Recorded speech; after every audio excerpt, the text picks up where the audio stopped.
امام رضا علیه السلام فرمود میدونی جد ما رو چجوری کشتن؟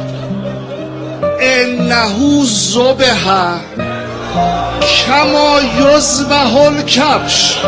جد منو مثل قوچ سر از بدنش جدا کردن. آقا جان چرا نگفتی کما یذبح الشات، مثل گوسفند؟ گفتی مثل قوچ. این یه تفاوتی داره. دوران جاهلیت یکی از تفریح‌های مردم یک قوچی رو پرورشش میدادن، مثلا 5 نفر 6 نفر 7 نفر غذا بهش میدادن، پروردهش میکردن 1 سال. بس سر اون 1 سال که میشد این 6 نفر دور هم جمع میشدن، این قوچ رو میذاشتن وسط، هر کدومشون با هر وسیله‌ای که داشتن به این قوچ حمله میکردن. کما یذبح الکبش یعنی جد منو مثل دوران جاهلیت کشتن، انداختنش وسط، هر کی هر چی داشت حمله کرد.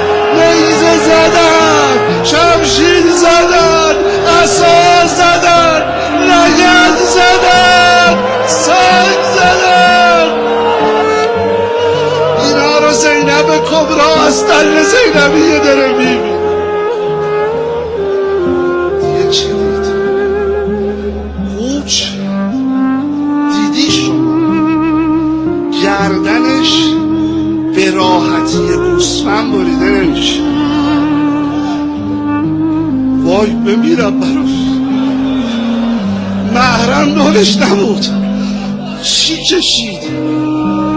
دید و شمر جالس الاناسه، شمر رو سینه نشسته، هرچی میخواد ببره نمیشه.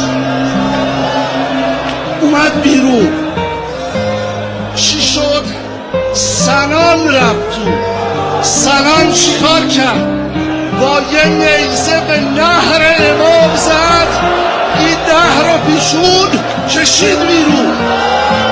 دوباره شم رفت، داشت میخندید به زینب. نه 1 ضربه، 12 ضربه. 1 یا غیاث المستغیثین، 2 یا رسول الله، 3 ماجدا، 12 بسم الله و بالله و علی ملت رسول الله.